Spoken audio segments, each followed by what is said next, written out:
ಬಸವಲಿಂಗಾಯ ನಮಃ. ಜ್ಞಾನಿಗಳಾದವರು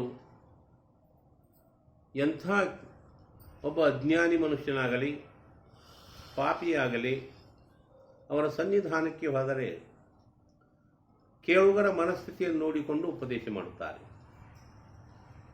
ತನಗೆ ತಿಳಿದಿದ್ದೆಲ್ಲವನ್ನು ಹೇಳುವುದಿಲ್ಲ. ಉದಾಹರಣೆಯಾಗಿ ಶಾಲೆಯಲ್ಲಿ ಹೇಳುವಂಥ ಶಿಕ್ಷಕರು ಅವ MA ಕಲ್ತವನಾಗಿರಬೇಕು, ಆದರೆ 1ನೇ ಕ್ಲಾಸ್ ತೊಳುವಾಗ ಅವರ ಮಟ್ಟದಲ್ಲೇ ಶಿಕ್ಷಣವನ್ನು ಕೊಡ್ತಾನೆ. ತನ್ನಲ್ಲಿರುವುದೆಲ್ಲವನ್ನು ಹೇಳಲಿಕ್ಕೆ ಹೋಗುವುದಿಲ್ಲ. ಅದೇ ರೀತಿಯಾಗಿ ಇವತ್ತಿನ ದಿವಸ ಗುರು ಅನ್ನತಕ್ಕಂಥವರು ಆಯಾ ಮಟ್ಟದಲ್ಲಿ ಶಾಸ್ತ್ರಗಳ ಜ್ಞಾನ ಇಲ್ಲದವರಿಗೂ ಕೂಡ ಆತ್ಮಜ್ಞಾನದ ಕಡೆ ಕರ್ಕೊಂಡು ಹೋಗುವುದು ಹೇಗೆ ಅನ್ನುವ ಕಲಾ ಅವ್ರ ಹತ್ತಿರ ಇದೆ. ಅದಕ್ಕೆ ಉಪದೇಶದ ಜಾಣ್ಮೆ ಅಂತ. ಬಹುತರ ವಾಲ್ಮೀಕಿಗೆ ನಾರದ ಮಹರ್ಷಿಗಳ ಉಪದೇಶವನ್ನು ಹೆಂಗೆ ಮಾಡಿರ್ಬೇಕು. ಅವನಿಗೆ ಹೆಚ್ಚು ಕಡಿಮೆ ಒಳ್ಳೆಯ ಭಾಷೆಯನ್ನೇ ತಿಳಿಯುವುದಿಲ್ಲ. ಒರಟಾಗಿ ಮಾತನಾಡ್ತಕ್ಕಂಥ ಅತ್ಯಂತ ಒರಟು ಭಾಷೆಯ ವಾಲ್ಮೀಕಿಗೆ ಉಪದೇಶ ಮಾಡಬೇಕಾದ್ರೆ ನಾರದರು ಬಹಳ ಕೆಳಮಟ್ಟಕ್ಕೆ ಬಂದು ಅವನ ಭಾಷೆಯಲ್ಲೇ ಮಾತನಾಡಿ ಪಾಪದ ಪರಿಚಯವನ್ನು ಮಾಡಿಕೊಟ್ಟು ಅದರ ಫಲವನ್ನು ಉಣ್ಣಬೇಕಾಗಿದೆ. ಭಾಳ ಘನಘೋರ ಇದೆ. ಅದನ್ನು ನೀವು ಭೋಗಿಸಬೇಕಾದ್ರೆ ಕೋಟ್ಯಂತರ ಜನ್ಮ ಹುಟ್ಟಿ ಬರಬೇಕಾಗ್ತದೆ. ಆದ್ದರಿಂದ ನೀನು ಅದನ್ನು ಈಗಲೇ ಕಳೆದುಕೊಳ್ಳಬೇಕು ಅನ್ನೋ ಉಪಾಯ ಹೇಳಲಿಕ್ಕೆ ಹೋದಾಗ ಆತ ಒಪ್ಕೊಂಡ. ಎಷ್ಟೊತ್ತನ ಉಪದೇಶ ಮಾಡಿರಬೇಕು ಹೇಳ್ರಿ? 1 ತಿಂಗಳು ಉಪದೇಶದಿಂದ ಸಾಧ್ಯ ಇಲ್ಲ. 4-5 ದಿವಸ ವಾರಗಟ್ಟಲೆ ಸಾಧ್ಯ ಇಲ್ಲ. ಯಾಕೆ? ನಾರದರು ಅಡವಿಯಲ್ಲಿ ಅವನ ಜೊತೆಯಿಂದ ವಾಸ ಹೆಂಗೆ ಮಾಡ್ತಾರೆ? ಈಗ ನೋಡಿದಾಗ ಏನೋ 1 ತಾಸು 2-3 ತಾಸುಗಳವರೆಗೆ ಕಾಲು ಕಳೆದಿರಬೇಕು. ಇಷ್ಟರಲ್ಲಿಯೇ ಅಸಾಧ್ಯವಾದನ್ನು ಸಾಧ್ಯ ಮಾಡಿ ತೋರಿಸಿರಲ್ಲ.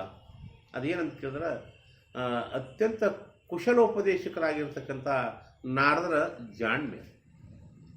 ಇದೇ ರೀತಿಯಾಗಿ ಮಹಾತ್ಮರು ಕೂಡ ಈ ಜಗತ್ತನ್ನು ಪರಿವರ್ತನೆ ಮಾಡಲಿಕ್ಕೆ ಹೋಗುತ್ತಾರೆ. ಜಾಣರು, ಕಲಿತವರು, ಭಾಳ ಸುಸಂಸ್ಕೃತರು ಅನ್ನೋರು ಬೇಗನೆ ಬದಲಾವಣೆ ಆಗೋದಿಲ್ಲ. ಅತ್ಯಂತ ಕನಿಷ್ಠ ರೀತಿಯಲ್ಲಿ ಪಶುಪ್ರಾಯದಲ್ಲಿ ಪ್ರಾಣಜೀವನ ಮಟ್ಟದಲ್ಲಿ ಇರ್ತಕ್ಕಂಥವ್ರನ್ನೇ ಬೇಗನೆ ಬದಲಾವಣೆ ಮಾಡಲಿಕ್ಕೆ ಸಾಧ್ಯತೆ ಅನ್ನೋದು ಮಹಾತ್ಮರಿಗೆ ಗೊತ್ತಿದೆ. ಅದಕ್ಕಾಗಿ ಅವರು ಉಪದೇಶ ಮಾಡೋ ಪರಿ ಏನಿದೆ. ಅವ್ರ ಮುಂದೆ ಸರ್ಪಭೂಷಣ ಶಿವಯೋಗಿಗಳ ಮುಂದೆ ಹೆಣ್ಮಕ್ಳು ಆದ್ರೆ ನಮ್ಗೆ ಏನಾದರೂ ಉಪದೇಶ ಮಾಡಿರಿ ಅದು. ಅವ್ರಿಗೆ ಓದು ಗೊತ್ತಿಲ್ಲ, ಬರಹ ಗೊತ್ತಿಲ್ಲ, ಶಾಸ್ತ್ರಗಳ ಪ್ರಕ್ರಿಯೆಬದ್ಧವಾಗಿ ಶಬ್ದಗಳ ಬಳಸೋದು ಗೊತ್ತಾಗೋದಿಲ್ಲ. ಅವ್ರಿಗೆ ಹೇಳ್ರಿ ಉಪದೇಶ ಅಂದ್ಕೊಂಡು ಏನು ಹೇಳಬೇಕು? ಇವ್ರ ಮಟ್ಟದಲ್ಲೇ ಹೇಳಬೇಕು. ಇವ್ರ ಮುಖ್ಯ ಕೆಲಸ ಏನು? ಅಡಿಗೆ. ಭಾರತೀಯ ಪರಂಪರೆಯಲ್ಲಿ ಮಾತ್ರ ಹೆಣ್ಮಕ್ಳ ಕೆಲಸ ಅಡಿಗೆ. ಹಿಂಗೆ ರೂಢಿ ಹಾಕ್ಕೊಂಡೇ ಬಂದ ಅಲ್ಲಿತಾನೆ ಇಲ್ಲಿತಾನೆ. ಆದರೆ ವಿದೇಶದಲ್ಲಿ ಹೋಗಿ ಹೆಣ್ಮಕ್ಳ ಪಾಲಿಗೆ ಅಡಿಗೆ ಅಂತ ಹೇಳಿದ್ರೆ ನಡೆಯಂಗಿಲ್ಲ. ಅಡಿಗೆ ಮಾಡಕ್ಕೆ ಒಬ್ಬ ಮನುಷ್ಯನೇ ಇರ್ತಾನೆ ವಿನ ಹೆಣ್ಮಕ್ಳಿಗೆ ಅಡಿಗೆಗೆ ಅವರಿಗೆ ಗಂಟು ತಪ್ಪಿಸಿಬಿಟ್ಟಾರೆ. ಈಗ ಹೆಣ್ಮಕ್ಳು ಎದುರಿಗೆ ಬಂದಾಗ ಸರ್ಪಭೂಷಣರು ಏನು ಹೇಳ್ತಾರಂತ ಕೇಳಿದ್ರೆ, ಅನುಭಾವದಡಿಗೆಯ ಮಾಡಿ ಅದಕ್ಕನುಭಾವಿಗಳು ಬಂದು ನೀವೆಲ್ಲ ಕೂಡಿ. ಅಡಿಗೆ ಮಾಡಬೇಕು ನೀವೆಲ್ಲ. ಎಂಥ ಅಡಿಗೆ? ಅನುಭವದ ಅಡಿಗೆಯನ್ನು ಮಾಡಬೇಕು. ಊಟ ಮಾಡುವಾಗ ಅನುಭವಿಗಳೆಲ್ಲ ಕೂಡಿ ಉಣ್ಬೇಕು. ಅದರ ರುಚಿಯನ್ನು ವರ್ಣನ ಮಾಡಬೇಕು. ಅದು ಹೃದಯಾಗಿದೆಲ್ಲ ನೋಡಬೇಕು. ನಾಲಿಗೆ ಅದನ್ನು ತಿಂದಾಗ ಮನಸ್ಸು ಪ್ರಸನ್ನ ಆಗ್ತದಿಲ್ಲ ನೋಡಬೇಕು. ಆ ರೀತಿಯಾಗಿ ಅಡಿಗೆ ಮಾಡೋದು ಎಲ್ಲರಿಗೆ ಬರೋದಿಲ್ಲ. ಏನು ಉಪ್ಪು ಖಾರ ಹುಳಿ ಅದು ಇದು ಹಾಕಿಟ್ಟು ಸಹಿತ ಅಡಿಗೆ ಬಂದಿತ್ತು ಅಂತ ಹೇಳಲಿಕ್ಕೆ ಆಗೋದಿಲ್ಲ. ಅಡಿಗೆ ಅನ್ನೋದು ಬಹಳ ನೈಪುಣ್ಯತೆ ಬೇಕಾಗ್ತದೆ. ಕಸ ಕೊಟ್ಟರು ರಸ ಮಾಡಿ ತೋರಿಸ್ತಕ್ಕಂಥ ಜಾಣ್ಮೆ ಅವ್ರಿಗೆ ಬೇಕಾಗ್ತದೆ. ಒಬ್ಬ ಹೆಣ್ಮಗಳು MA ಪಾಸ್ ಆಗಿದ್ದಳು ಇದರಲ್ಲಿ, ಪಾಕಶಾಸ್ತ್ರದಲ್ಲಿ. ಎಲ್ಲವೂ ಅವಳಿಗೆ ಥಿಯರಿಟಿಕಲಿ ಎಲ್ಲ ಗೊತ್ತದಕ್ಕೆ, ಪ್ರಾಯೋಗಿಕ ಅಲ್ಲದೇ ವಿಜ್ಞಾನ ಎಲ್ಲ ಗೊತ್ತಿದೆ. ಒಬ್ಬ MA ಕಲ್ತಂಥವಳು ಅಡಿಗೆ ಮಾಡಲಿಕ್ಕೆ ಭಾಳ ಪ್ರವೀಣ ಅಂತ, ಅಡಿಗೆ ಶಾಸ್ತ್ರದಲ್ಲಿ MA ಅಂತ. ನಮ್ಮ ಮನೆಗೆ ಅಡಿಗೆ ಮಾಡೋರಿದ್ದಕ್ಕಿಲ್ಲ, ಇವಳು ಮೊದಲು ಕರ್ಕೊಂಡು ಹೋಗ್ಬೇಕಂತ MA ಹಾಗೂ ಅಡಿಗೆ ಪ್ರವೀಣೆ ಅಂತ ಕರ್ಕೊಂಡು ಹೋಗ್ಬಿಟ್ಟು ಭಾಳ ಸಂತೋಷ ಆಗಿಬಿಟ್ಟು ಮದುವೆಯಾಗಿ ಕರ್ಕೊಂಡು ಹೋದ. ಮನೆಯಲ್ಲಿ ತರತರದ ಸಾಮಾನುಗಳು ಇಟ್ಬಿಟ್ರು. ಮಸಾಲೆ ಸಾಮಾನುಗಳು 1 ಸಾಲ, ಸಿಹಿ ಪದಾರ್ಥಗಳು, ಒಣ ದ್ರಾಕ್ಷಿಗಳು, ಒಣ ಹಣ್ಣುಗಳು, ನಾನಾ ಥರದ ಸಾಮಾನಿಟ್ಟು ನಿಮಗೇನು ನಮಗೆ ಮೃಷ್ಟಾನ್ನವನ್ನು ಮಾಡಿ ನೀಡ್ರಿ ಅಂತ. ಭಾಳ ಸಂತೋಷ ಎಲ್ಲರಿಗೆ. ಮೊದಲನೇ ದಿವಸ ತಡ ಮಾಡಿ ಬಂದರು, ಊಟಕ್ಕೆ ಸಾಲಾಗಿ ಕೂತ್ಕೊಂಡ್ರು. ಆ ಹೆಣ್ಮಳು ಊಟಕ್ಕೆ ಏನು ನೀಡ್ತಾಳೆ? ಅನ್ನ ಮತ್ತು ಜುಣುಕ. ಈ ಮಾರಿ ನೋಡೋಕತ್ತರು. ಅನ್ನ ನಮ್ಮ ಕಡೆ ಉಣೋ ಪದ್ಧತಿ ಇತ್ತು, ಎಲ್ಲ ಊಟ ಮುಗಿದ್ಮ್ಯಾಗ ಕೊನೆಗೆ ಉಣೋದು. ಬ್ರಾಹ್ಮಣ ಪದ್ಧತಿ ಪ್ರಕಾರ ಮಾತ್ರ ಮೊದಲು ಸ್ವಲ್ಪ ಅನ್ನ ಉಣಬಹುದು ಅವರು. ಈಗ ಮೊದಲ ಅನ್ನ ಜುಣುಕ ಎರಡು ನೀಡಿಬಿಟ್ರು ಅಂದಾಗ ಇನ್ನೂ ಚಪಾತಿ ಮಾಡಿಟ್ಟಿರ್ಬೇಕು, ರೊಟ್ಟಿನೂ ಮಾಡಿರ್ಬೇಕು, ಅಥವಾ ಪುರಿಯನೂ ಮಾಡಿರಬೇಕು, ಅಥವಾ ನಾನಾ ಥರದ ಚಟ್ನಿ ಎಲ್ಲ ಮಾಡಿಟ್ಟಿರ್ಬೇಕು ಅಂತ ಅವರು ಕಲ್ಪನಾ ಮಾಡ್ತಾ ಇದ್ದಾರೆ. ಹಾಗೆ ಸುಮ್ಮನೆ ಕೂತು ನೀಡಿ ಮತ್ತೆ ಮುದ್ಕೊಂಡೆ ಇನ್ನೊಂದಿಷ್ಟು ತರಲೇನು ಅಂತ ಕೇಳಿ ಮತ್ತೊಂದು ವೆರೈಟಿನೇ ಇಲ್ಲ. ಅವರು ಸುಮ್ಮನೆ ಗಟ್ಟಿ ಜೀವ ಮಾಡಿಕೊಂಡು ಹೊಟ್ಟೆ ತುಂಬಲೇತು ಮತ್ತೆ ಮತ್ತೆ ನೀಡ್ಕೊಂಡು ಉಂಡು ಸಂತೋಷಪಟ್ಟು ನಾಳೆಗೇನೆ ಮಾಡ್ಬೋದು. ಇವತ್ತು ಬೇಜಾರಾಗಿ ಮಾಡಿರಬೇಕು, ನಾಳೆ ನೋಡೋಣ. ನಾಳೆನೂ ಊಟಕ್ಕೆ ಬಂದು ಕೊಟ್ಟರು ಅನ್ನ ಜುಣುಕು. ಆಕೆ ಮೊದಲ ಪರೀಕ್ಷೆ ಮಾಡ್ಲಿಕ್ಕೆ ಹೋದ, ನಿನಗೆ ಏನೇನು ಬರ್ತದೆ ಏನು ಹೇಳಿದ್ರೆ ಗೊತ್ತೇನು? ಅಡುಗೆ ವಿಷಯಕ್ಕೆ ಮಾತ್ರ A to Z. A to Z ಅಂದ್ರೇನು? ಎಲ್ಲನೂ ಅಂದಂಗೆ. ಆಕೆ ಹೇಳಿದ್ರು ಎ ಟು ಝಡ್. ಅವರು 3-4 ದಿವಸ ನೋಡಿದ್ರು ಅದೇ ಮಾಡ್ದಾಗ ಕೇಳಿದ್ರು, ಏನ್ರಿ ಮತ್ತು ನಾನು ಪಾಕಶಾಸ್ತ್ರ ಅಡುಗೆ ಮಾಡಿದ್ರಿ ಅಂತ ನೀವು ಕೇಳಿದ್ರೆ ಎ ಟು ಝಡ್ ಅಂತ ಹೇಳಿದ್ರಿ. ಹೌದು, ಮತ್ತು ನೋಡು, ಎ ಅಂದ್ರೆ ಅನ್ನ, ಜಡ್ ಅಂದ್ರೆ ಜುಣುಕ. ಅಣಿಯೇಡಿ ಬಡ್ಕೊಂಡ್ರು ಅವರು. ಇಂಥವರು ಎಷ್ಟು ಓದ್ಕೊಂಡ್ರಿ ಏನು? ಅದಕ್ಕೆ ಅನುಭವದ ಅಡಿಗೆಯನ್ನು ಮಾಡಬೇಕಂತ ತಿಳ್ಕೊಂಡು ಅವರು ತನು ಎಂಬ ಭಾಂಡವನ್ನು ತೊಳೆದವು, ಮನದ ಮುಸುರೆ ಕಳೆದವು. ಈಗ ಭಾಂಡ ತೊಳೆಯುವ ರೂಪದಲ್ಲಿ, ಮುಸುರೆ ಹೆಸರನ್ನು ತೆಗೆದುಕೊಂಡೇ ಹೇಳುವ ರೂಪದಲ್ಲಿ ತತ್ವಜ್ಞಾನವನ್ನು ಹೆಣ್ಮಕ್ಕಳಿಗೆ ನೀಡಲಿಕ್ಕೆ ಪ್ರಯತ್ನ ಮಾಡ್ತಾ ಇದ್ದಾರೆ. ಅದೇ ರೀತಿಯಲ್ಲಿ ಇವತ್ತಿನ ಒಂದು ಪದ್ಯದಲ್ಲಿ ಯಾರಿಗೆ ಉಪದೇಶ ಮಾಡ್ತಾ ಇದ್ದಾರೆ ಅವರು? ಸರ್ಪಭೂಷಣರು ಅಂತ ಕೇಳಿದ್ರೆ ಬ್ಯಾಡ್ರು ಬಿಲ್ಲ ಬಾಣ ಭರ್ಚಿ ಏನೇನೋ ಆಯುಧಗಳನ್ನು ತೆಗೆದುಕೊಂಡು ಎಲ್ಲರೂ ಗುಂಪಾಗಿ ಅರಣ್ಯದಲ್ಲಿ ಹೊರಡ್ತಾ ಇದ್ರು. ಇವರು ಗುರುಗಳ ಭೇಟಿಯಾಗಿ, ಯಾಕಪ್ಪ ಎಲ್ಲಿ ಹೊಂಟಿರಿ ಅಂತ ಕೊಡ್ಕೊಳ್ಳಿ, ಬೇಟೆಯಾಡಲಿಕ್ಕೆ ಹೊಂಟಿವಿ. ಎಲ್ಲಿ ಹೊಂಟಿರಿ, ಎಲ್ಲೆಲ್ಲಿ ಮಾಡ್ತೀರಿ? ಭಯಂಕರವಾದ ಅರಣ್ಯದಲ್ಲಿ. ಏನ್ರಿ, ಆ ಕಿಷ್ಕಿಂದೆ ಹಾಗೂ ಪಂಚವಟಿ ಇತ್ಯಾದಿ ಅರಣ್ಯಗಳ ಹೆಸರು ಹೇಳ್ತಾರಲ್ಲ ಇತಿಹಾಸದಲ್ಲಿ, ಹಾಗೆ ಅಂಥಲ್ಲಿ ನಾನು ಇದನ್ನೆಲ್ಲ ಆಡಲಿಕ್ಕೆ ಹೊಂಟಿ ಬಂದಾಗ ಅರಣ್ಯದಲ್ಲಿ ಆಡ್ಲಿಕ್ಕೆ ಹೊಂಟಿರಿ. ಎಂಥದಪ್ಪ ಅರಣ್ಯ ಅದು? ಬೇಕಾದಷ್ಟು ಅರಣ್ಯ. ಯಾವ್ಯಾವ ಅರಣ್ಯಕ್ಕೆ ಹೋಗ್ತೀವಿ ಅವೆಲ್ಲ ಪ್ರಾಣಿಗಳು ಸಿಗ್ತಾವೆ. ಅಂದ ಕೂಡಲೇ ಯಾವ್ಯಾವ ಪ್ರಾಣಿಗೆ ಮೊಲ, ಸಿಗರಿ ಏನೇನೋ ಸಿಗ್ತಾವೆ. ಅಲ್ಲೇನು ಮಾಡ್ತೀವಿ? ಬೇಟೆ ಆಡ್ತೀವಿ. ಬೇಟೆ ಅಂದ್ರೇನು? ನಮ್ಮ ಆಹಾರಕ್ಕಾಗಿ ಕೆಲವು ಚಿಕ್ಕ ಪ್ರಾಣಿಗಳನ್ನು ಕೊಲ್ಲೋದು. ಅವು ಯಾವುವು? ಶಾಕಾಹಾರಿ ಪ್ರಾಣಿಗಳು. ಯಾವ ಶಾಕಾಹಾರಿ ಪ್ರಾಣಿಗಳದವ ಅವು ಮುಗ್ಧದವ, ಬೇಗನೆ ಸಿಗ್ತಾವ, ಆಹಾರಕ್ಕೆ ಬಹಳ ಉಪಯೋಗದವು ಶಾಕಾಹಾರಿ ಪ್ರಾಣಿಗಳು. ಮಾಂಸಾಹಾರಿ ಪ್ರಾಣಿಗಳೇನದವ ಅವು ಆಹಾರಕ್ಕೂ ಬರೋಂಗಿಲ್ಲ ನಿಮಗೆ. ಹುಲಿ ಹೊಡೆದು ತಿಂತಾರೆ ಯಾರೇ? ಕರಡಿ ಹೊಡೆದು ತಿಂತಾರೆ ಯಾರೇ? ಏನ್ರಿ, ಚಿರ್ಚೆ ಹೊಡೆದು ಯಾರು ತಿಂತಾರೆ? ಆ ಕ್ರೂರ ಪ್ರಾಣಿಗೆ ಹೊಡೆಯುವುದು ಯಾಕೆ ಅಂದರೆ ನಾನು ಶೂರ ಅಂತ ಹೇಳಿಕೊಳ್ಳುವುದಕ್ಕಾಗಿ ಆಡ್ತಕ್ಕಂಥ ಬೇಟೆ ಅದು. ಆಹಾರಕ್ಕೆ ಆಡ್ತಕ್ಕಂಥ ಬೇಟೆ, ಇವನ್ನೆಲ್ಲ ನಾವು ನೋಡ್ತಾ ಇದ್ದೀವಿ. ಸರ್ಪಭೂಷಣ ಹೇಳ್ತಾರೆ, ನೋಡಪ್ಪ ನಿಮಗೊಂದು ಅರಣ್ಯ ತೋರಿಸ್ತೀನಿ, ಅಲ್ಲಿ ಹೋಗಿ ಭೇಟಿ ಆಡ್ರಪ್ಪ, ನಿಜವಾಗಿಯೂ ನಿಮ್ಮ ಜೀವನ ಧನ್ಯ ಆಗ್ತಂದ್ರು. ಅದೇಂಗ್ರಿ, ಎಂಥ ಅರಣ್ಯ ಅಂತ ಕೇಳಿದವರು? ಕಾಯಕಾಂತಾರವನ್ನು ಹೊಕ್ಕು ಭೇಟಿ ಆಡ್ರಿ. ಕಾಯ ಅಂದ್ರೆ ಶರೀರಕ್ಕೆ ಅನೇಕ ಹೆಸರುಗಳು. ದೇಹ, ಶರೀರ, ವಪುಹು, ಅನೇಕ ಹೆಸರುಗಳಿಂದ ಮಹಾತ್ಮರು ಈ ಶರೀರಕ್ಕೆ ಕರೆದಾರ. ಈ ಶರೀರ ಅನ್ನೋದು ಅರಣ್ಯ ಅಂತಿಲ್ಲ. ಬಸವಣ್ಣ ಈ ಶರೀರಕ್ಕೆ ಹೇಳ್ತಾನ ದೇವಾಲಯ. ಮತ್ತೊಬ್ಬಳಿ ಶರೀರ ಅಂದ್ರೆ ಮೋಟಾರ. ಶರೀರಂ ರಥಮೇವತು ಆತ್ಮಾನ ರತಿನಮ್ಮಿ ವಿದ್ಧಿ ಅಂತ ಉಪನಿಷತ್ತಲ್ಲಿ ಹೇಳ್ತಾರೆ. ಇದಕ್ಕೆ ರಥ ಅಂತ ಹೇಳಿದ್ರು, ದೇವಾಲಯ ಅಂತ ಹೇಳಿದ್ರು, ಏನೇನೋ ವರ್ಣ ಮಾಡ್ತಾ ಇದ್ದಾರೆ. ಯಾಕೆ ಅಷ್ಟು ಶರೀರ ಮಾಧ್ಯಮ ಖಲು ಧರ್ಮ ಸಾಧನಂ, ಧರ್ಮಕ್ಕೆ ಸಾಧನವಾಗಿರುವ ಈ ಶರೀರ ಮಾನವನ ಜೀವನದಲ್ಲಿ ನಿಜವಾದ ಜೀವನವನ್ನು ಕಳೆಯಲಿಕ್ಕೆ ಮಾಧ್ಯಮವಾಗಿರುವ ಈ ಶರೀರ. ಈ ಶರೀರ ಇದು ಇದು ಕಾಂತಾರ. ಕಾಂತಾರ ಅಂದ್ರೆ ಘೋರಾರಣ್ಯ, ಅರಣ್ಯ, ದಟ್ಟಾರಣ್ಯ, ಕಾಡು ಅರಣ್ಯ. ಕಾಂತಾರ ಅರಣ್ಯ ಅಂದರೆ ಭಯಂಕರ ನಿಬಿಡತೆಯಿಂದ ಕೂಡಿಕೊಂಡಿರುವ ಪ್ರಾಣಿಗಳನ್ನು ತುಂಬಿರೋ ಅರಣ್ಯ ಅಂತ ಅದಕ್ಕೆ ಹೆಸರು. ಇಂಥ ಅರಣ್ಯ ಆ ಶರೀರದಲ್ಲಿ ಅದು. ಈ ಶರೀರದೊಳಗೆ ಅದ ಎಲ್ಲನೂ, ಶರೀರದಾಗ ಎಲ್ಲನೂ ಅದ. ಈ ಶರೀರದಾಗ ಏನೇನು ಅದಾವ? ಶರೀರದಲ್ಲಿ ಹೊಳೆ ಹಳ್ಳೆಗಳು ಎಲ್ಲ ಅದಾವೇನೋ ಅಂತ ಕೇಳಿದ್ರು. ಹೊಳೆ ಹಳ್ಳೆಗಳು ಅದಾವಪ್ಪ ಅಲ್ಲಿ. ಯಾವ ರಕ್ತ ಏನು ಹರಿದಾಡ್ತಾವಲ್ಲ ಇವೇ ಹೊಳೆ ಹಳ್ಳಗಳು. ಅಲ್ಲಿ ಗುಡ್ಡ ಬೆಟ್ಟಗಳದಾವ. ಹೌದು, ಮಾಂಸದ ಗುಡ್ಡ ಬೆಟ್ಟಗಳು ಅಲ್ಲಿ ಅದಾವೆ. ಗಿಡಗಳದಾವೇನೋ, ಅಯ್ಯೋ ಎಲುವು ತುಂಬ ಮೈ ತುಂಬ ಎಲುವಿನ ಹಂದ್ರ ಇದೆ. ಅವೆಲ್ಲ ಏನು ಎಲುವು ಅದಾವಲ್ಲ ಅವೆಲ್ಲ ಗಿಡಗಳಿದ್ದ ಹಾಗೇನೆ. ಮತ್ತೇನಿಲ್ಲದವ ಅಲ್ಲಿ ಅಂತ ಕೇಳಿದ್ರೆ ಅವಳು, ನೋಡಪ್ಪ ಒಂದು ದೊಡ್ಡ ಯಂತ್ರ ಇದೆ, ಅದು ತಲೆಯಲ್ಲಿದೆ. ಮಿದುಳು ಅನ್ನುವ ಯಂತ್ರ ಇದೆ ಅಲ್ಲಿ. ಏನ್ರಿ, ಆ ಮಿದುಳು ಅನ್ನೋ ಯಂತ್ರದ ಕೆಳಗೆ ಬಂದ ಕೂಡಲೇ 5 ಮಂದಿ ಜ್ಞಾನಿಗಳಿದ್ದಾರೆ ಇಲ್ಲಿ. ಜ್ಞಾನಿಗಳಂದ್ರೆ ಜ್ಞಾನೇಂದ್ರಿಗಳು. 4 ಮಂದಿ ಅವ್ರು ಏನದಾರ ಗುಪ್ತಚಾರಕರದಾರ. ಗುಪ್ತಚಾರಕರಂದ್ರೆ ಮನಸ್ಸು, ಬುದ್ಧಿ, ಚಿತ್ತು, ಅಹಂಕಾರ. ಮತ್ತೊಂದು 5 ಮಂದಿ ಕೆಲಸಗಾರದಾರ. ಬೇಕಾದರೆ ಅವರು ಕೆಲಸಕ್ಕೆ ಹಚ್ಚಬದವ್ರು. ಯಾರು? ವಾಕ್, ಪಾಣಿ, ಪಾದ, ಪಾಯು, ಪಸ್ತ. ಇನ್ನೊಂದು ಸ್ವಲ್ಪ ಕೆಳಗೆ ಬಂದ್ರೆ ಇಲ್ಲಿ ಇದೇ ಆಕಾರದಲ್ಲಿ ಪುಪ್ಪುಸ ಹಾಗೂ ಹೃದಯ ಅಂತೆರಡದವೆ. ಆ ಹೃದಯದಿಂದ ಏನು ಮುಖ್ಯ ಯಂತ್ರ, ಅದು ಹೃದಯದ ಅಲ್ಲೇ ಮುಖ್ಯ. ಆ ಅಡವಿಯೊಳಗಿನ ಮುಖ್ಯ ಮಾಲಕ ಪರಮಾತ್ಮ ಇರುವುದು ಅಲ್ಲಿ. ಇಂಥ ಹೃದಯ ಅನ್ನೋದಿದೆ. ಕೆಳಗೆ ಬಂದ ಕೂಡಲೇ ಕಿಡ್ನಿ ಅದು. ಇಂಥದ್ರಲ್ಲಿ ಈ ಕಾಯಕಾಂತಾರ ಇದೆ.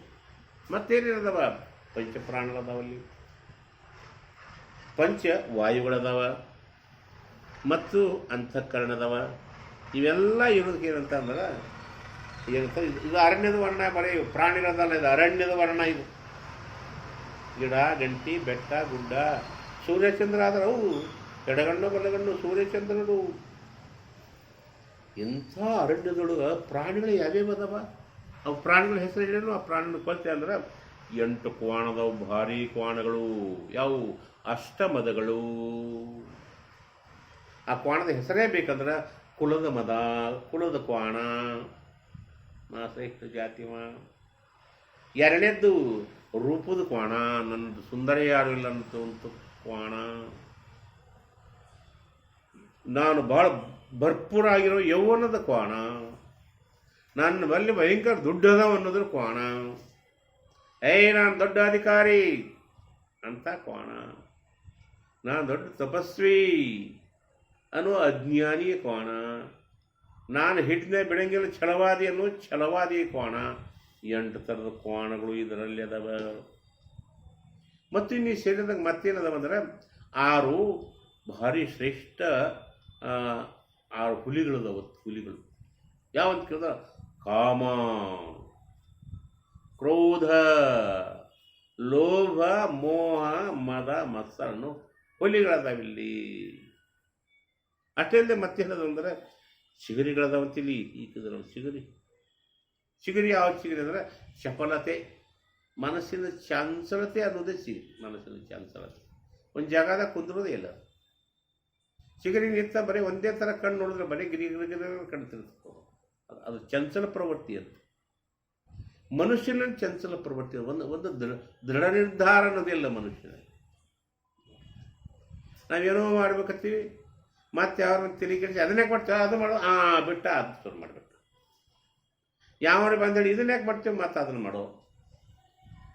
ಚಂಚಲ ಪ್ರವೃತ್ತಿಯಿಂದ ಮನುಷ್ಯನಿಗೆ ಸಮಾಧಾನ ಇಲ್ಲ. ಚಂಚಲ ಪ್ರವೃತ್ತಿಗೆ ಇನ್ನೊಂದನ್ನು ವರ್ಣ ಮಾಡ್ತಾರ. ಯಾವುದು?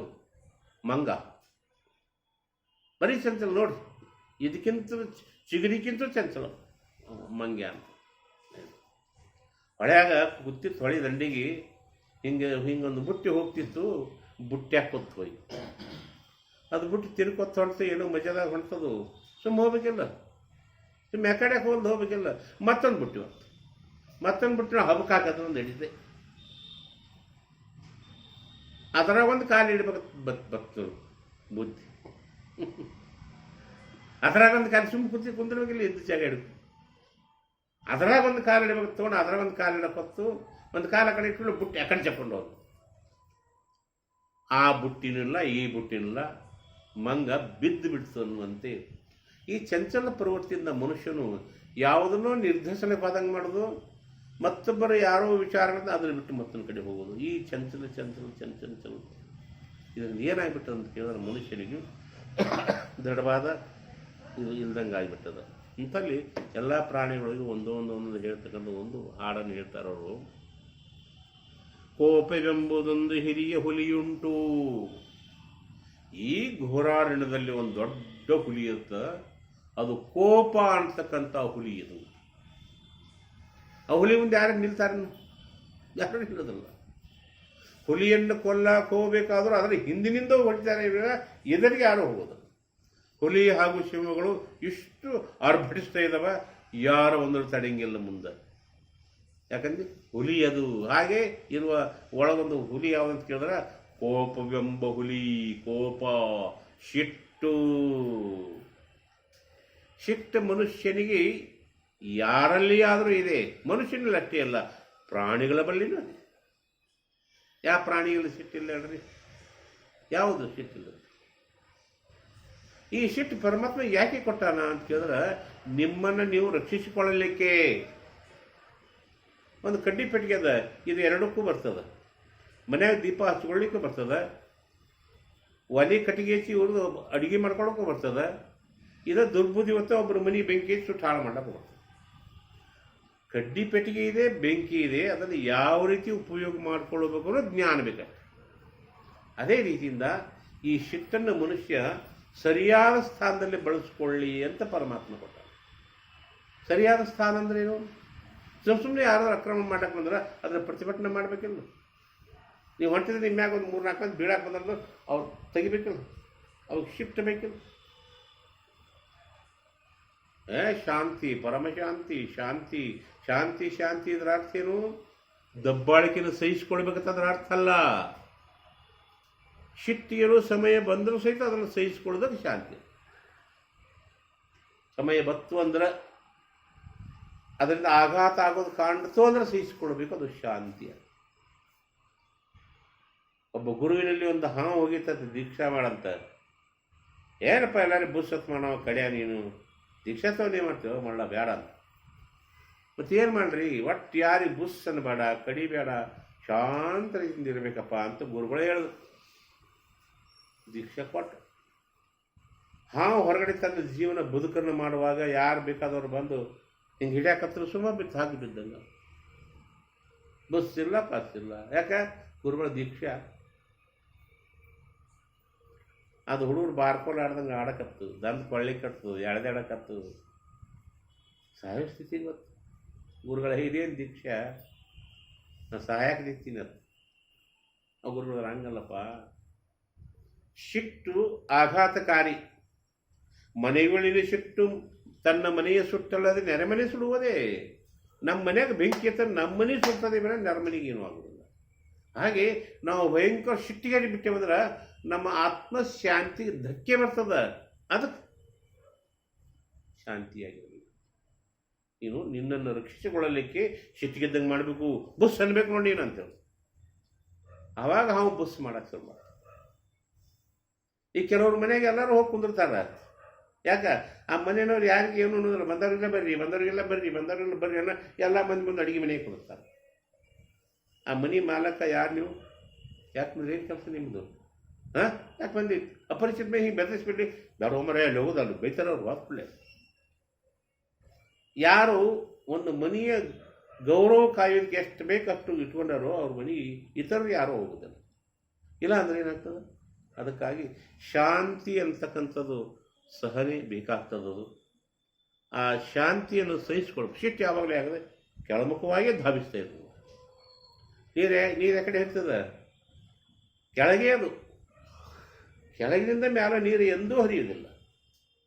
ಕೆಳಗಿನಿಂದ ಮ್ಯಾಲೆ ಹೋಗೋದು ಯಾವುದಂತ ಕೇಳಿದ್ರೆ ಹೊಗೆ ಒಂದೇ. ಹೊಗೆ ಮತ್ತು ಉರಿ, ಬೆಂಕಿ ಹಚ್ಚಿಬಿಟ್ಟು ಉರಿ ಮ್ಯಾಲೆ ಹೋಗ್ತದೆ ವಿನ ಹಿಂಗೆ ನೆಲದ ಹೋಗಿ. ಅದೇ ರೀತಿಯಲ್ಲಿ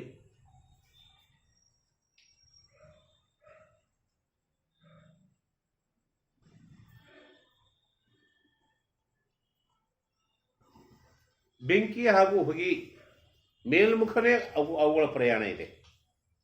ಅದೇ ರೀತಿಯಿಂದ ಮನಸ್ಸು ಆ ಕಡೆ ಹೋಗ್ಬೇಕಾಗ್ತದೆ, ಕೆಳಗಡೆ ಹೋಗಬಾರ್ದು, ಅಧೋ ಪ್ರವೃತ್ತಿಗೆ ಹೋಗಬಾರ್ದು ಅಂತ ಹೇಳ್ತಾರಲ್ಲ. ಹಾಗೆ ಸಿಟ್ಟು ಸಹಿತ ಹೆಂಗದ ಮ್ಯಾಲೆ ಹೋಗೋದ್ರದು ಕೆಳಗೆ ಹೋಗ್ತದೆ. ಅಂದ್ರೆ ನಾವು ಸಿಟ್ಟಿಗಿರೋದು ಯಾರ ಮೇಲೆ ಅಂದ್ರೆ ನಮಗಿಂತಲೂ ಸಣ್ಣವರ ಮೇಲೆ. ಹೆಂಡತಿ ಗಂಡನ ಮೇಲೆ ಸಿಟ್ಟಿ ಬರೋದಲ್ಲ, ಗಂಡನೇ ಹೆಂಡತಿ ಮೇಲೆ ಸಿಟ್ಟಿ ಬರ್ತಾನೆ. ಏನ್ರಿ, ಹೆಂಡತಿ ಮಕ್ಕಳ ಮೇಲೆ ಸಿಟ್ಟಿ ಬರ್ತಾವ, ಮಕ್ಕಳು ಸಣ್ಣ ಹುಡುಗ ಮೇಲೆ ಸಿಟ್ಟಿಗೆ ಇರ್ತಾರ. ಅವರು ಯಾವುದಾರ ನಾಯಿ ಸಿಟ್ಟಿನ ಕಲ್ಲಿ ಹೊಡ್ಕೊತ ಬೆನ್ನ ಹತ್ಬಿಡ್ತಾವ. ಇದೇ ರೀತಿಯಲ್ಲಿ ಸಿಟ್ಟು ಕೆಳಮುಖವಾಗಿ ಸಾಗ್ತಾ ಇರುವ ಈ ಸಿಟ್ಟಿನ ಬಗ್ಗೆ ಮನುಷ್ಯ ವಿಚಾರ ಮಾಡಬೇಕಂತ. ಸಿಟ್ಟು ಏಕೆ ಬಂತು, ಎದರ ಸಲುವಾಗಿತ್ತ ವಿಚಾರ ಮಾಡೋ ಸ್ಥಿತಿಯಲ್ಲಿ ಇರೋದಿಲ್ಲ. ಯಾಕಂತ ಕೇಳಿದ್ರೆ ಮನುಷ್ಯನ ಒಂದು ಉದ್ವೇಗತಾ ಇರ್ತದೆ. ಮನುಷ್ಯನ ಉದ್ವೇಗತ ಬಿತ್ತಂದ್ರೆ ಆ ಸಿಟ್ಟಿಗೆದ್ದವನ ವಿವೇಕವನ್ನು ಸಹಿತ ಮೀರಿ ಹೋಗಿಬಿಡ್ತದೆ. ಅದಕ್ಕಾಗಿ ಕೋಪವೆಂಬುದು ಪಾಪದ ನೆಲೆಗಟ್ಟು. ವಿಶ್ವಾಮಿತ್ರ ಭಾರಿ ಉಗ್ರ ವಿಶ್ವಾಮಿತ್ರ. ಆತ ಏನು ಮಾಡಿದ್ದ ಗೊತ್ತೇನ್ರಿ, ಈ ನಮ್ಮ ಋಷಿಗಳಿದ್ದರೋರು ಆ ಋಷಿಗಳ ಹತ್ರ ಹೋಗಿ ಏನೋ ಅಂದ ಕೂಡಲೇ ಕೃಷ್ಣ ಪರಮಾತ್ಮ ಸಿಟ್ಟಿಗಿದ್ದ. ಕೃಷ್ಣ ಪರಮಾತ್ಮ ಯಾರಂತ ಕೇಳಿದ್ರೆ ಆ ಅಂಬರೀಷನ ಗುರು. ಏನ್ರಿ, ಅಂಬರೀಷನ ಕೃಷ್ಣ ಪರಮಾತ್ಮ ಅಂಬರೀಷಿಗೆ ವಿಶ್ವಾಮಿತ್ರ ಬೆನ್ನತ್ತರು. ಸಿಟ್ಟಿಗೆದ್ದು ಬೆನ್ನತ್ತ ಶ್ರೀಕೃಷ್ಣ ಪರಮಾತ್ಮ ತನ್ನ ಚಕ್ರವನ್ನು ಬಿಟ್ಟುಬಿಟ್ಟ. ಚಕ್ರವನ್ನು ಬಿಟ್ಟು ಕೂಡಲೇ ಆ ವಿಶ್ವಾಮಿತ್ರ ಅಥವಾ ದುರ್ವಾಸ ಮುನಿಗಳು ಎಲ್ಲ 3 ಲೋಕಗಳು ಸುತ್ತಾಡಿ ಒಂದು ಚಕ್ರ ಹಂಗೆ ಬೆನ್ನ ಹಾಕಿ ಯಾರೂ ಅದನ್ನು ಬಿಡಿಸ್ಕೊಳ್ಳೋಕೆ ಶಕ್ತಿ ಇರಲಿಲ್ಲ.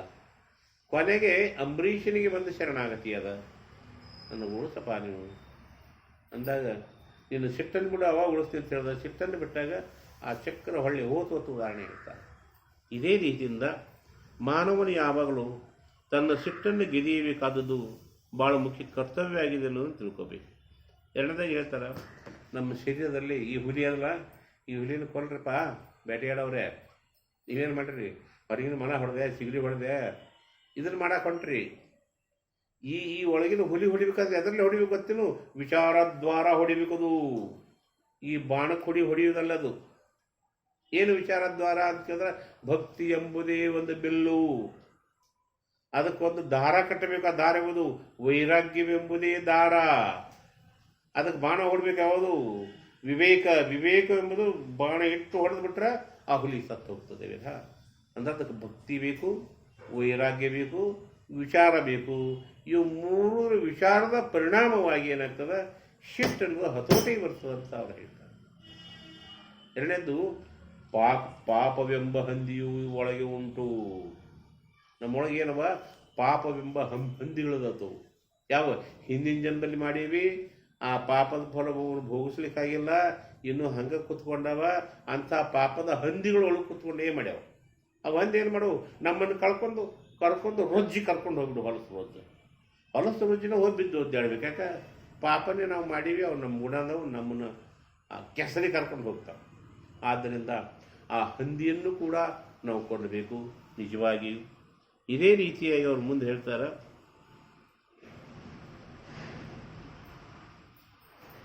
ಚಾಪಲ್ಯ ಚಂಚಲ ಪ್ರವೃತ್ತಿಯಿಂದ ಸಿಗದಪ್ಪ ಅವನು, ಅದನ್ನಂತೂ ಮೊದಲು ಹೊಡಿಬೇಕು.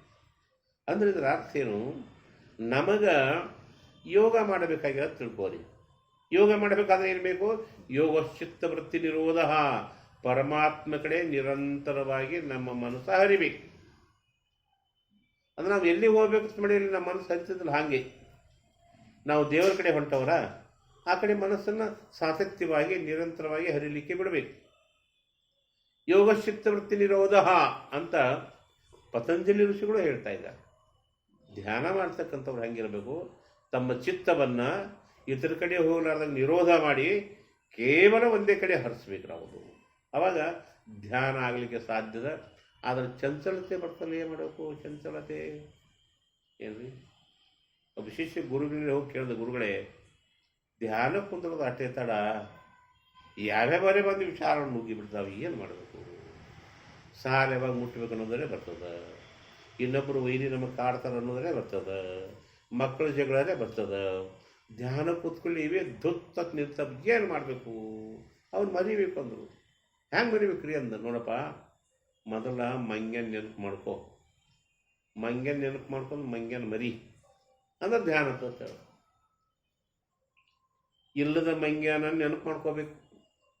ಇಲ್ಲದ ಮಂಗ್ಯನ ನೆನಪು ಮಾಡ್ಕೊಂಡು ಕೂಡ ಹೋಗ್ತದ ಅದು ಮಂಗ್ಯನ ನೆನಪು ಮಾಡ್ಕೊಂಡು ಮಂಗ್ಯನ ಮರಿಯೋದು ಎಷ್ಟು ದುರ್ಲಭವೋ ಹಾಗೆ ಇವತ್ತೇನು ಮಾಡ್ಬೇಕಂದ್ರೆ ಹೇಳ್ತಾರೆ, ಬಾಹ್ಯ ಸ್ಪರ್ಶೇಶು ಅಸಕ್ತಾತ್ಮ ವಿಂದತಿ ಆತ್ಮನಿ ಯತ್ ಸುಖಂ. ಆತ್ಮನ ಜೊತೆ ರಮಮಾಣವಾಗಬೇಕಾ ನೀನು, ಆತ್ಮನಲ್ಲಿ ಹೋಗಬೇಕಾಗ್ಯದ. ಆತ್ಮಿ ಅಂತವ ವಾಂಗ್ ಮನಃ ಅಗೋಚರ. ನಮ್ಮ ಮಾತುಗಳು ಅವನಿಗೆ ಹೋಗಿ ಮುಟ್ಟೋದಿಲ್ಲ. ಬೇಕಾದ ಮಂತ್ರ ಹೇಳಿ, ಬೇಕಾದ 1000 ಮಂತ್ರ ಜಪಿಸ್ರಿ, ಇವು ಪರಮಾತ್ಮನಿಗೆ ಹೋಗಿ ಮುಟ್ಟುವುದಿಲ್ಲ. ಯಾಕೆ? ಪರಮಾತ್ಮನು ಮಾತಿಗೆ ದೂರ, ಪರಮಾತ್ಮನ ಮನಸ್ಸಿಗೆ ಬಹುದೂರ. ಪರಮಾತ್ಮನ ಹತ್ರ ಮನಸ್ಸು ಹೋಗೋದೇ ಇಲ್ಲ ಅಂತ ಹೇಳ್ತಾರೆ. ಹಾಗಾದ್ರೆ ಏನಾಗಿದೆ ಅಂತ ಕೇಳಿದ್ರೆ, ಮನಸ್ಸು ಸ್ಥೂಲದ, ಆ ಪರಮಾತ್ಮ ಸೂಕ್ಷ್ಮದನ, ಹೋಗಿ ಸಾಧ್ಯ ಇಲ್ಲ. ಪರಮಾತ್ಮ ಎಷ್ಟು ಸೂಕ್ಷ್ಮ ಅಷ್ಟು ಸೂಕ್ಷ್ಮ ನಮ್ಮ ಮನಸ್ಸು ಆಯ್ತಂದ್ರೆ ಅದು ಅಲ್ಲಿಗೆ ಹೋಗ್ತದೆ. ಈಗ ಒಂದು ಡಬ್ಬಣ ಇದೆ, ಒಂದು ಡಬ್ಬಣದಾಗ ನಾವು ಸುತ್ತಳಿ ಪೋಣಿಸ್ಬೇಕು ಮಾಡೀವಿ, ಸುತ್ತಳಿ ಪೋಣಿಸೋ ಡಬ್ಬಣದಾಗ ಹೋಗ್ತದೆ. ಅದು ಬಿಟ್ಟು ದೊಡ್ಡ ಶೇದಿ ಹಗ್ಗತ್ತಂದ್ರೆ ಶೇದಿ ಹಗ್ಗತ್ತದ ಅದು ತಿಳ್ಕಕ್ಕೆ ಹೋದ್ರೆ ಏನು ಮಾಡಿದ್ರು ಆ ಡಬ್ಬಣದಾಗ ಹೋಗೋದು. ಡಬ್ಬಣದಾಗ ಅದು ಪಾರ ಆಗೋದು ಏನು ಮಾಡಬೇಕು? ಈ ದಪ್ಪಂದ ಹಗ್ಗದಲ್ಲ, ಈ ಹಗ್ಗ ಸುತ್ತಳಿ ಪ್ರಮಾಣದಲ್ಲಿ ಆಗಬೇಕು, ಅಂದ್ರೆ ಅದ್ರೊಳಗೆ ಹೋಗ್ತದೆ ಅನ್ನುವಂತೆ ಪರಮಾತ್ಮ ಸೂಕ್ಷ್ಮಾತ್ ಸೂಕ್ಷ್ಮ, ಎಲ್ಲಕ್ಕೂ ಅತೀತ ಹಾಗೂ ಸೂಕ್ಷ್ಮನಾಗಿರೋದ್ರಿಂದ ಮನಸ್ಸು ಬಹಳ ಸೂಕ್ಷ್ಮ ಆಗಬೇಕಂದಾಗ ಯೋಗ ಚಿತ್ತವೃತ್ತಿ ನಿರೋಧ. ಯೋಗದ ಕಡೆ ನಾವು ಹೊಂಟಿವಿ ಅಂತ ಕೇಳಿದಾಗ ನಾವೇನು ಮಾಡ್ಬೇಕಂತ ಕೇಳಿದ್ರೆ, ನಮ್ಮ ಮನಸ್ಸು ಆ ಕಡೆ ಹೋಗಂಗೆ ಮಾಡಬೇಕು. ನಮ್ಮ ಮನಸ್ಸು ಆ ಕಡೆ ಯಾಕೆ ಹೋಗಲ್ಲ ಅಂತ ಕೇಳಿದ್ರೆ, ವಿಷಯಗಳ ಧಾವಿಸಂದ್ರೇನು? ವಿಷಯಗಳ ಬಗ್ಗೆ ಆಸೆ ಅದ. ವಿಷಯಗಳ ಆಸೆ ಅದ ಕಡೆ ಯಾಕೆ ಹೋಗ್ತಂತ ಕೇಳಿದಾಗ ಹೇಳ್ಬೇಕು, ವಿಷಯಗಳ ಪರಿಚಯ ಮಾಡಿಕೊಡ್ಬೇಕು ಮನಸ್ಸಿಗೆ. ವಿಷಯಗಳು ಅಂದರೆ ಶಾಶ್ವತ ಅಲ್ಲ. ವಿಷಯಗಳು ಇದ್ದ ಹೊತ್ತಿಗೆ ನಮ್ಮ ಇಂದ್ರಿಯಗಳು ಫೇಲ್ ಆಗಿರ್ತಾವ, ಅಥವಾ ನಮ್ಮ ಇಂದ್ರಿಯಗಳು ಪ್ರಕಾರ ಇದ್ದಾಗ ವಿಷಯಗಳು ಸಿಗೋದಿಲ್ಲ. ಹಲ್ಲಿದ್ದ ಕಾಡಲಿಲ್ಲ, ಕಾಡಲಿದ್ದಾಗ ಹಲ್ಲಿಲ್ಲ ಅನ್ನುವಂತೆ ಯಾವುದು ಶಾಶ್ವತ ಅಂತ ಹೇಳ್ರಿ? ಕಣ್ಣಿದ್ದಾಗ ನೋಡಲಿಕ್ಕೆ ಸುಂದರ ರೂಪ ಸಿಗಲಿಕ್ಕಿಲ್ಲ. ಸುಂದರ ರೂಪ ಮನೆಗೆ ಇದ್ದ ಹೊತ್ತಿನಾಗ ಗಂಡನ ಕಣ್ಣು ಹೋಗಿರ್ಬೋದು. ಮನೆ ತುಂಬ ಬೇಕಾದ ತಿನ್ನು ಸಾಮಾನ್ಯದಾಗ ಡಾಕ್ಟರ್ ಪತ್ತಿ ಹೇಳಿ ಏನು ತಿನ್ನಬಾರ್ದು ಅಂತ ಹೇಳಿರ್ತಾರೆ. ಕಲ್ಲು ತಿಂದು ಕರೆಸ್ಕೊಳಂತ ತಾಕತ್ತೊಳಂತ ನಾವು ಇರ್ತೀವಿ, ತಿನ್ನಕ್ಕೆ ಕೂಡ ಇರಂಗಿಲ್ಲ. ಈಗ ಇಂದ್ರಿಯಗಳು ಹಾಗೂ ಇಂದ್ರಿಯಗಳ ವಿಷಯಗಳು ಅಂತವಂತೈಮೇ ದೇಹ ನಿತ್ಯಸೂಕ್ತ ಶರೀರಿಣ. ಅರ್ಜುನ, ಕಣ್ಣುಗಳು ಹಾಗೂ ಇಂದ್ರಿಯಗಳು ಇವು ಶಾಶ್ವತ ಅಲ್ಲಪ್ಪ. ಅದು ಇದ್ದಾಗ ಇದು ಇರುವುದಿಲ್ಲ, ಇದು ಇದ್ದಾಗ ಅದು ಇರುವುದಿಲ್ಲ, ಅವೆರಡೂ ಇದ್ದಾಗ ಮನಸ್ಸು ಇರಂಗಿಲ್ಲ. ಹಿಂಗಾಗಿ ಏನಾಗ್ತದೆ, ಯಾವುದೂ ಸ್ಥಿರ ಅಲ್ಲ. ಈ ತಿಳುವಳಿಕೆ ನಮ್ಮ ಮನಸ್ಸಿಗೆ ಕೊಟ್ಟು ವಿಷಯಗಳು ಹೋಗೋ ಮನಸ್ಸನ್ನು ಈ ಕಡೆ ತೆಗೆದುಕೊಳ್ಬೇಕು, ಶಾಶ್ವತವಾದದ ಕಡೆ ಹೋಗ್ಬೇಕು. ಮುಕ್ತಾಯಕ್ಕ ಅಳುತ್ತಿದ್ದಳು. ಯಾಕೆ? ಅಣ್ಣ ತೀರ್ಕೊಂಡಾನ. ಯಾಕೆ ಅಳ್ತಿದ್ದೆ ಅಂತ ಕೇಳಿದಾಗ, ನಾನು ನಮ್ಮ ಅಣ್ಣ ಇನ್ನೂ ಹೇಳಬೇಕಾಗಿತ್ತು, ನನಗೆ ಗುರುವಾಗಿ ಉಪದೇಶ ಮಾಡಬೇಕಾಗಿತ್ತು, ಮಾಡಲಿಲ್ಲ. ಕಣ್ಣು ಕಟ್ಟಿ ಕನ್ನಡಿ ತೋರಿದ ಎನ್ನ ಜಗಣ್ಣ. ನನಗೆ ಹೇಳಬೇಕು, ಏನು ಹೇಳಿಲ್ಲ ನಿನಗನು. ಆತ ಯೋಗದ ರಹಸ್ಯವಾದ ಕೀಲಿಕ ಏನದ ಅದು ನನಗೆ ಹೇಳಿಲ್ಲ. ಆದ್ರೆ ನನಗೆ ದುಃಖ ಅನ್ನಿಸ್ತದ. ಪ್ರಭು ಹೇಳ್ತಾರೆ, ಯಾಕೆ ದುಃಖ ಅನ್ನಿಸ್ತದ? ಗುರು ಅಂದ್ರೇನು? ನಿನಗೆ ನೀನೇ ಗುರು ಅಲ್ಲದೆ ಅನ್ಯ ಗುರುವಿಲ್ಲ ಕೇಳ ತಾಯಿ. ವಿಚಾರ ಮಾಡಿದ್ರೇನು? ಅರಿವೇ ಗುರು. ನಿನ್ನ ಅರಿವನ್ನು ಬೆನ್ನು ಹತ್ಕೊಂಡಾದ್ರೆ ಅರಿವು ಅಲ್ಲಿ ಕರ್ಕೊಂಡು ಹೋಗ್ತದೆ. ಮೆಲ್ಲನೆ ಒಳ ಸೇರಬೇಕು. ಅವ್ವ ಮೆಲ್ಲನೆ ಒಳ ಸೇರೋದು ಹಂಗೆ. ಒಂದು ಸಣ್ಣ ಮಗು ಅದ, ಅದ್ರ ಬಾಯಾಗ ಕಡುಬು ತುರ್ಕವಾಗ್ತಿರ್ತದೆ ಅನ್ನೋದು. ಅದು ಆಹಾರ ತಿನ್ನೋ ಅವಸ್ಥೆಗೆ ಬಂದಾಗ ಮೆತ್ತಂದು ಸ್ವಲ್ಪ ತಿನ್ನಿಸುವ ಅದನ್ನು ರೂಢ ಮಾಡಬೇಕಿವೇನ ಆಮೇಲೆ ಹಂಗಾಗ್ತದೆ. ಹಾಗೆ ಬಹಿರ್ಪ್ರವೃತ್ತಿ ಉಳ್ಳಂಥ ಮನಸ್ಸನ್ನು ಅಂತರ್ಪ್ರವೃತ್ತಿ ಮಾಡ್ಬೇಕಂದ್ರೆ ಯೋಗ ಚಿತ್ತವೃತ್ತಿ ಆ ಕಡೆ ಈ ಕಡೆ ಹೊಳ್ಳಿಸ್ಬೇಕು. ಈ ಮನಸ್ಸು ಚಂಚಲತೆಯನ್ನು ತೆಗೆದು ಹಾಕಬೇಕು. ಈ ಚಂಚಲತೆ ಹೋಗ್ಬೇಕಾಗಿತ್ತದ ಧ್ಯಾನನೇ ಅದಕ್ಕೆ. ಅಂತರಂಗದಲ್ಲಿರುವ ಅನೇಕ ಪಾಪವನ್ನು ಕಳ್ಕೋಬೇಕಾದ್ರೆ ನಿಷ್ಕಾಮ ಕರ್ಮವೇ ಅದಕ್ಕೆ ಔಷಧ. ನಿಷ್ಕಾಮ ಕರ್ಮ ಅಂದರೆ ಏನು? ಫಲಾಪೇಕ್ಷೆ ಇಲ್ಲದೆ ಸೇವೆ ಮಾಡುವುದು. ಫಲಾಪೇಕ್ಷೆ ಇಲ್ಲದೆ ಸಮಾಜ ಸೇವೆ ಮಾಡುವುದರಿಂದ ಅಂತಃಕರಣದ ಪಾಪ ಹೋಗ್ತದೆ. ಬರೇ ಮನಸ್ಸು ಚಂಚಲದ್ರಿ, ಏನು ಮಾಡಲಿ? ಮನಸ್ಸು ಚಂಚಲದ ಧ್ಯಾನ ಮಾಡು. ಧ್ಯಾನ ಮಾಡೋದ್ಬಿಟ್ರೆ ಚಂಚಲತೆ ಹೋಗೋದಿಲ್ಲ. ಈ ಅಂತರಂಗದ ಪಾಪನು ಹೋತು, ಮನಸ್ಸಿನ ಚಂಚಲನೆ ಹೋತು. ಆವಾಗ ಸದ್ಗುರು ಸಮರ್ಥ ಶ್ರೇಷ್ಠ ಗುರುಗಳಿಗೆ ಗೊತ್ತಾಗ, ನೀ ಪರಮಾತ್ಮ ಇದ್ದಿದ್ದೋ ಇಟ್ಟಂದ್ರೆ ಸಾಕು, ಹೋಗೇ ಬಿಡ್ತು. ಎಲ್ಲ ತಿಳುವಳಿಕೆ ಬಂದೇ ಬಿಡ್ತದೆ. ಹಾಗೆ ನಾನು ಆತ್ಮ ಅನ್ನೋದಕ್ಕೆ ಎಷ್ಟು ಮರಿಯಾಗ್ಯದ ಗೊತ್ತೇನ್ರಿ? ಏನ್ರಿ, ಕೆಲವರಿಗೆ ಮಲದೋಷ ಮ್ಯಾಲ ಮರಿಯಾಗ್ಯದ, ಚಂಚಲವರ್ತಿ ಮರಿಯಾಗ್ಯದ. ಈ ಚಂಚಲವರ್ತಿ ಪಾಪ ರೋಗ ಪಾಪತೆ ಎರಡು ತೆಗೆದಾಗ ಒಂದೇ ಉಳಿದಿರ್ತದ. ಅದು ಆವರಣ. ಒಂದು ಯಾವುದೇ ಪ್ರಾಣಿ ಈತಿರ್ತದೆ ನೋಡು, ಜನ್ಮ ಕೊಡ್ತಿರ್ತದೆ, ಅದ್ರ ಮ್ಯಾಗ ಹಿಂಗೆ ಪರಿ ಇರ್ತದೆ ನೋಡ್ರಿ. ಕರ ಕಾಣ್ತದ, ಮ್ಯಾಗ ಪರಿ ಅದ. ಆ ಪರಿ ಇದ್ದದಕ್ಕೆ ಅದಕ್ಕೆ ಉಸಿರಾಡ್ಸಕ್ಕೆ ಬರಲ್ದು. ಆ ಪರಿ ಹಿಂಗೆ ಹರಿತಾರ. ಪರಿ ಹರಿಯಕ್ಕೇನು ಕೊಡ್ಲಿ ಕುಡ್ಕೊಂಡು ಬೇಕೇನು? ಊರ್ಲೇನೆ ಹರಿದು. ಆ ಪರಿ ಹರಿದ ಕೂಡಲೇ ಅದು ಕರ ಮರಿ ಏನದು ಕಾಣ್ತದೆ. ಹಾಗೆ ನಾನು ಆತ್ಮ ಇದ್ದೇನೆ ಅನ್ನೋದಕ್ಕೆ ಮರಿಯಾಗಿದ್ದು ಅಷ್ಟೇ ಅದಕ್ಕೆ ಆವರಣ. ಆ ಆವರಣಕ್ಕೆ ಗುರುಗಳು ಪರಮಾತ್ಮ, ನೀ ಪರಮಾತ್ಮ ಇದ್ದೀವಿ ಅಂತ ತಿಳಿದುಕೊಂಡೆ ಆ ಪರಿ ಹರಿದು. ಅದಕ್ಕಾಗಿ ನಾವು ಯಾವಾಗಲೂ ಈ ಚಿತ್ತ ಚಾಂಚಲ್ಯದಿಂದ ಆ ಕಡೆ ಹೋಗಲಿಕ್ಕೆ ಸಾಧ್ಯ ಇಲ್ದಂಗೆ ಇದೆ. ಚಿತ್ತ ಚಾಂಚಲ್ಯ ಅಂತಕ್ಕಂಥ ಜಿಂಕೆಗಳು, ಮಂಗಗಳು ನಮಗೆ ಒಂದೇ ಸಮನೆ ಕಾಡ್ತಾ ಇದ್ದಾವೆ. ಅದಕ್ಕಾಗಿ ನಿಮ್ಮ ಕೈ ಕಾಯಕಾಂತಾರದಲ್ಲಿ ನೀವು ಬೇಟೆಯಾಡ್ರೆ ಹೋಗಿ, ಆ ಭಕ್ತಿ ಎಂಬ ಬಿಲ್ಲನ್ನು ಬಾಗಿದ ಬಿಲ್ಲಿಗೆ ವೈರಾಗ್ಯ ಎಂಬ ದಾರವನ್ನು ಕಟ್ಟಿ ವಿವೇಕವೆಂಬ ಬಿಲ್ಲಿನಿಂದ ಹೊಡೆಬಿಟ್ರೆ ಆ ಪ್ರಾಣಿಗಳು ಸಾಯ್ತವಂತ ತಿಳ್ಕೊಂಡು ಗುರುಗಳು ಹೇಳ್ತಾರೆ. ಇನ್ನೂ ಅನೇಕ ರೀತಿಯಲ್ಲಿರುವ ಅಂತರಂಗದಲ್ಲಿರುವ ಇವೆಲ್ಲ ಪ್ರಾಣಿಗಳಲ್ಲಿ ಹಂಗೆ ಕೊಲ್ಲಬೇಕನ್ನೋ ವಿಷಯವನ್ನು ನಾವು